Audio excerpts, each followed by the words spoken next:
Ram Ram. UP में SIR चल रहा है और चर्चा है कि 4 से 4.5 करोड़ वोटरों के नाम वोटर लिस्ट से कट सकते हैं।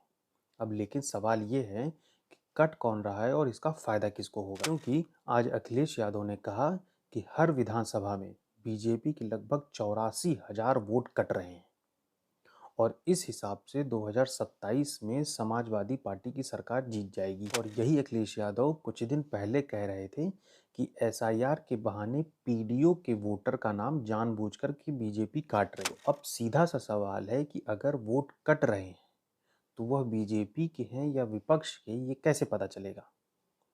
और अगर बीजेपी के 84,000 वोट कट रहे हैं तो फिर वोट कटने पर इतना शोर क्यों हुआ? अब आइए थोड़ी सी गणित समझ। यूपी में 403 विधानसभा की सीट है और अगर हर सीट पर 84,000 बीजेपी के वोटर कट रहे हैं तो कुल कटौती की संख्या करीब 3.5 करोड़ होती है।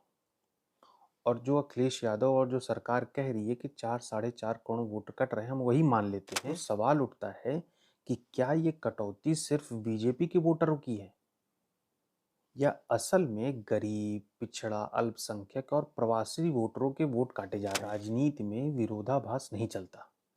एक तरफ अखिलेश यादव कह रहे हैं कि वोटर कट रहे हैं तो लोकतंत्र खतरे में है, और वहीं दूसरी तरफ अखिलेश यादव कह रहे हैं कि वोटर कट रहे हैं इसलिए 2027 में हमारी सरकार आने वाली। तो सच्चाई क्या है? क्या एसआईआर एक प्रशासनिक प्रक्रिया है या एक राजनीतिक हथियार जिसका असर बाद में सामने आएगा? अगर वोट कट रहे हैं और गलत है तो सवाल उठाना जरूरी है, लेकिन अगर वोट कट रहे हैं और उसका राजनीतिक फायदा दिख रहा है तो फिर उस प्रक्रिया को लोकतंत्र पर हमला नहीं कहा जा सकता। और 2027 का सिर्फ चुनाव नहीं होगा, ये वोटर लिस्ट, एसआईआर और भरोसे की लड़ाई होगी। अब आप तय कीजिए कि एसआईआर सफाई है या फिर एसआईआर सियासी साजिश है।